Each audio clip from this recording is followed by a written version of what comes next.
আসসালামু আলাইকুম, সবাইকে স্বাগতম descriptive statistics in Stata session.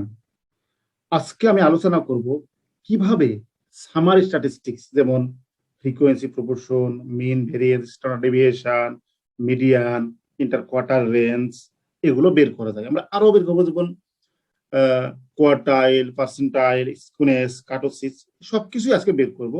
স্ট্যাটাতে খুবই সহজে কিভাবে বের করা যায় সেটাই আজকে আমি দেখাবো। চলুন প্র্যাকটিক্যাল সেশন।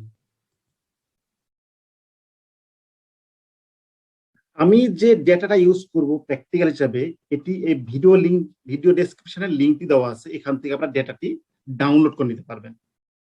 আমি সাধারণত আমার ফেসবুক পেজ বা ফেসবুক গ্রুপে এই ডাটাগুলো দিয়ে থাকি। এটা আমার সিমুলেটেড ডাটা, এটা কনফিডেন্সিয়াল কোনো ইস্যু নাই, আপনারা যে কোনো জায়গাতে শেয়ার করতে পারেন, যে কেউ ইউজ করতে পারেন। এটা সম্পূর্ণ আমার ডাটা, এটাতে কোনো কনফিডেন্সিয়ালিটি বা ইথিক্যাল কোনো সমস্যা নাই, এটা আমার তৈরি করা ডাটা। চলুন আমি ডাটা ওপেন করি।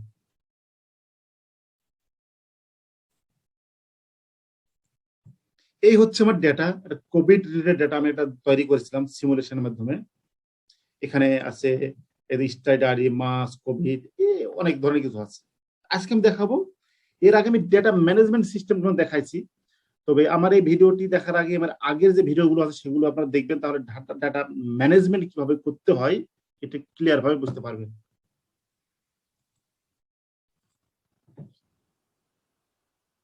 চলুন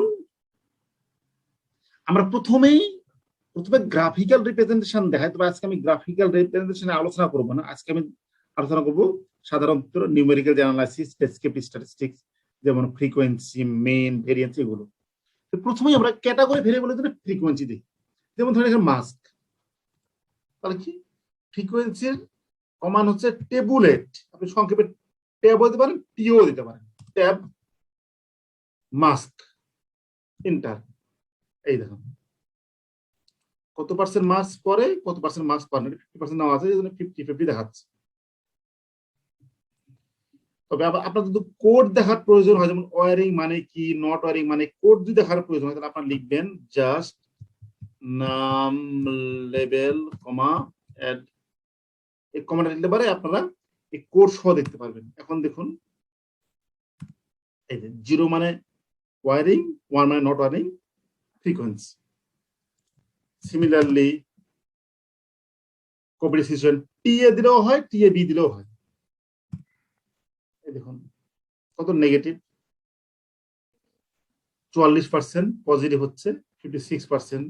আবার আর একটু আমরা দেখি অকুপেশন, নান, সার্ভিস, বিজনেস। এরপর আপনি আরো দেখেন হ্যান্ড ওয়াশিং প্র্যাকটিস, তাহলে কি হবে এটা দেখুন। এইভাবে আমরা করতে পারি। এটা হচ্ছে ফ্রিকোয়েন্সি সঙ্গে প্রপোর্শন। কিন্তু এটা বাইভেরিয়েট ফ্রিকোয়েন্সি কিভাবে বের করব, যেটা আমরা ক্রস টেবুলেশন বলি। এখানে কিন্তু নতুন কিছু না, জাস্ট ট্যাব দেব, দিয়ে আমরা ধরেন কোভিড এর প্রপোর্শন দেখবো কার সাপেক্ষে, মার্কস পড়া সাপেক্ষে। এই দেখুন এটা হচ্ছে রো, এটা হচ্ছে কলাম, এ দিয়ে দিলাম। এই দেখুন ক্রস ট্যাব। এবার যদি আমি পার্সেন্টেজ দেখি, কলাম পার্সেন্টেজ অথবা রো পার্সেন্টেজ, এখানে আমি যদি ধরেন এখানে আমি দেবো কমা দিয়ে দেবো রো, তার মানে রো পার্সেন্টেজ, আরো দিলে রো পার্সেন্টেজ। এই দেখুন রো পার্সেন্টেজ, অর্থাৎ নেগেটিভ মানে এটা করোনা নেগেটিভের করসপন্ডিং এ কত পার্সেন্ট মার্কস পরে, কত পার্সেন্ট মার্কস পড়েন। আবার এটা যদি আপনি এখানে কলাম দেন, সিইউএল কলাম দেন, তাহলে দেখুন কলাম পার্সেন্টেজ।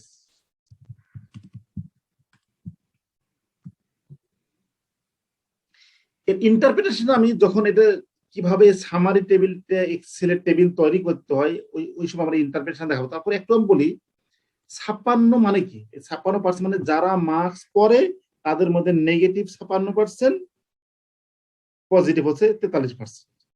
যদি কলাম পার্সেন্টেজ হয় তাহলে আমাকে এই টু বলতে হবে পজিটিভ কত পার্সেন্ট।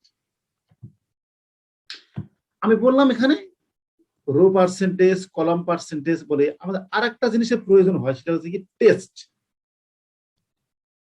এর মধ্যে কোনো অ্যাসোসিয়েশন আছে কিনা, তাহলে কাই স্কয়ার টেস্ট। কাই স্কয়ার টেস্ট কিভাবে করবো? জাস্ট এর পরে সিএইচ কাই দিলে হয়ে গেল, সিএইচ দিলে কাই স্কয়ার। দেখেন এই তো কাই স্কয়ার, তার সম্পর্ক আছে। পি ভ্যালু, পি ভ্যালু একটা আলাদা লেকচার আমি ভিডিও বানাবো। পি ভ্যালু হচ্ছে সিগনিফিকেন্ট।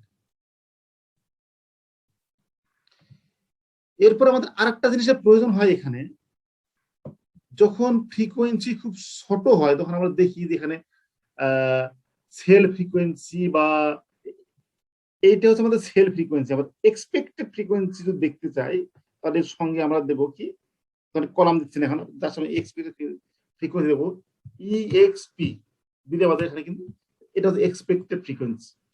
যদি এক্সপেক্টেড ফ্রিকোয়েন্সি 5-এর নিচে হয় তাহলে আমরা ফিশার এক্সাক্ট টেস্ট করি। তাহলে এখানে কি খালি দেখতে হবে ইএক্স লিখলে পারে কিন্তু ফিশার এক্সাক্ট টেস্ট চলে আসবে। এই দেখুন, যদিও আমাদের এই ধরনের টেবিলে প্রয়োজন নাই, ফিশার এক্সাক্ট টেস্ট আমরা তখনই করি যখন এক্সপেক্টেড ফ্রিকোয়েন্সি 5-এর নিচে হয়। এইগুলো আমার প্রপোর্শন বা কাই স্কয়ার টেস্টের কনসেপ্ট। এবার আসি আমরা মিন করব। মিন কখন করি? কোয়ান্টিটেটিভ ভেরিয়েবলের জন্য মিন ভেরিয়েন্স এগুলো করি। দেখুন জাস্ট সামারি, সাম দিলে সামারি। এবার আমি দেবো কি, একটা ভেরিয়েবল দিই হাইট। সামারি দিলে সঙ্গে সঙ্গে কি হবে, এ দেখেন মিন আসতেছে, স্ট্যান্ডার্ড ডেভিয়েশন আসতেছে, মিনিমাম আসতেছে, ম্যাক্সিমাম আসতেছে। কিন্তু আমাদের দরকার এখানে কি আরো কিছু আছে, যেমন mean, variance, skewness, kurtosis, first quartile, second quartile, সবকিছু আমি দেখতে চাই। তাহলে কি করব? জাস্ট এখানে কমা দিয়ে ডিটেল দেব। এই দেখুন ডিটেল সব চলে আসছে, মিন, ভেরিয়েন্স, স্কিউনেস, কাটোসিস। এইটা হচ্ছে মিডিয়ান, 50% হচ্ছে মিডিয়ান। তারপর এইটা হচ্ছে আপনার ফার্স্ট কোয়ার্টাইল, এটা হচ্ছে আপনার থার্ড কোয়ার্টাইল। এভাবে বের করতে পারি আমরা। এখানে অনেকগুলো ভেরিয়েবল একসঙ্গে দিতে পারি, হাইট, এজ, তারপরে আপনার ইনকাম, সবগুলো দিতে পারি। দেখুন সবগুলো চলে আসছে, একটা একটা সব চলে আসছে। দেখুন সব ভেরিয়েবল একটা করে চলে আসছে। এই সাম, এটা হচ্ছে হাইট, এটা হচ্ছে ওয়েট, ওয়েটের সামারি, এজ, এগুলো চলে আসছে। কিন্তু আমার এতগুলো কিন্তু আমার সবসময় প্রয়োজন হয় না, এতগুলো কিন্তু প্রয়োজন হয় না। আমি যদি আমার ইচ্ছে মতো স্ট্যাটিস্টিক্স চাই তখন আমাদের একটা অপশন দিতে হবে। তখন স্ট্যাটিস্টিক্সে গেলাম, আদার টেবিল, এদের কম্প্যাক্ট টেবিল। দেখুন সামারি, আদার্স টেবিল, এদের কম্প্যাক্ট টেবিল। এখানে ক্লিক করলে আমাদের যা যা চাইবো সব চলে আসবে। ধরুন আমি এখানে হাইট আর ওয়েটে নিচ্ছি, দুইটা নিচ্ছি। এ দুটো কি চাচ্ছি? আমি চাচ্ছি মিন, আমি চাচ্ছি কি স্ট্যান্ডার্ড ডেভিয়েশন, আমি চাচ্ছি কি মিডিয়ান, মিডিয়ান, আমি চাচ্ছি কি ফার্স্ট কোয়ার্টার মানে 25%, আর চাচ্ছি 75 মানে থার্ড কোয়ার্টার। এই দেখুন চলে আসছে। দেখুন এটা হচ্ছে হাইট, এটা হচ্ছে ওয়েট, মিন, এসডি, এটা হচ্ছে median, first quartile, third quartile. আপনারা যদি বলেন যে না আমি এটা কোন একটা ভেরিয়েবলের সাপেক্ষে করতে চাই, যেমন আমার এখানে যে কোহোর্ট স্টাডি, সুতরাং মার্কস পরে তাদের সামারি কি, মার্কস পরে না তাদের সামারি কি, তাহলে কিন্তু এখানে যা দেখেন এখানে গ্রুপ বলে একটা ভেরিয়েবল আছে, গ্রুপের অপশন আছে। এখানে আমি গ্রুপ ভেরিয়েবল সিলেক্ট করে দিলাম, গ্রুপ মার্কস। এখানে মার্কস সিলেক্ট করার অর্থ হচ্ছে মার্কস হচ্ছে একটা ক্যাটাগরি ভেরিয়েবল, এখানে অবশ্যই ক্যাটাগরি ভেরিয়েবল দিতে হবে। ওই ভেরিয়েবলের সাপেক্ষে ডাটা সামারাইজ করবে। এই দেখুন,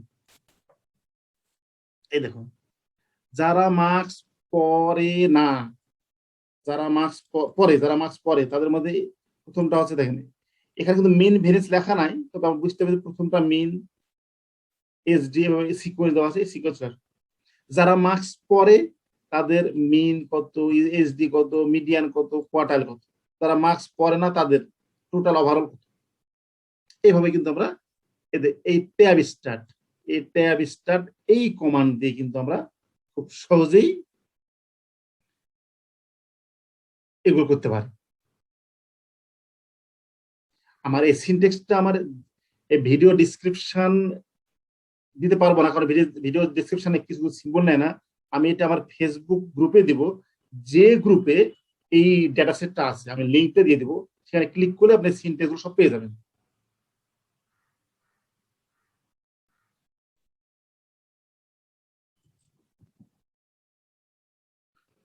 আমাদের এখানে আরেকটা জিনিস কখনো কখনো ইউজ করতে হয়, যেমন এটা মাঝে মধ্যে হয়, যেমন ধরেন জিওমেট্রিক মিন, হারমোনিক মিন এবং অ্যারিথমেটিক মিন বের করতে হয়। তাহলে এখানে একটা সহজ কমান্ড, জাস্ট এ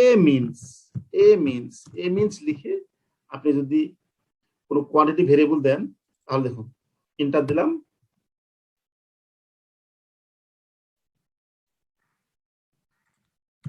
দেখুন সব চলে আসছে, arithmetic mean, geometric mean, harmonic mean, সব চলে আসছে। আপনারা এইভাবে খুব সহজেই ডাটাকে সামারি করতে পারবেন। তবে এই সামারি আমি কিভাবে রিপোর্ট বা কোনো আর্টিকেলের জন্য প্রিপেয়ার করব, এটা কিন্তু আমার দরকার। কারণ হচ্ছে কি, এই রেজাল্টটা আমি এক্সেলে নিয়ে যাব, এক্সেলে সুন্দরভাবে ডাটাটা টেবিল তৈরি করবো, টেবিল তৈরি সেটা আবার এমএস ওয়ার্ডে নিয়ে যাব। কিভাবে করতে হয় এই প্রসেসটা দেখাবো আগামী ভিডিওতে, কিভাবে ডেসক্রিপটিভ স্ট্যাটিস্টিক্স এর সামারি টেবিল করতে হয়। যেমন ধরুন আমি একটা সামারি টেবিল করতে, জাস্ট সামারি টেবিলটা দেখাবো, কিন্তু ইয়ে দেখাবো না, আমার এই কিভাবে করতে এটা আজকে দেখাবো না, এটা দেখাবো পরের ভিডিওতে। এই দেখুন আমি যে অ্যানালাইসিস গুলো করলাম, যে ডাটা সেটটা ইউজ করছি, এই ডাটা সেটটা কিন্তু আমরা এইভাবে সামারাইজ করতে পারি। প্রেজেন্টেশন অনেক ভাবে হয়, এই ডাটাটা আপনি অনেকভাবে প্রেজেন্ট করা যায়, গ্রাফের মাধ্যমে প্রেজেন্ট করা যায়, তারপরে আপনার শুধুমাত্র সিঙ্গেল প্রপোর্শন দিয়ে করা যায়। আমি এইভাবে করছি, সাধারণত আমি আমার পেপার গুলোকে এইভাবেই রিপ্রেজেন্ট করি।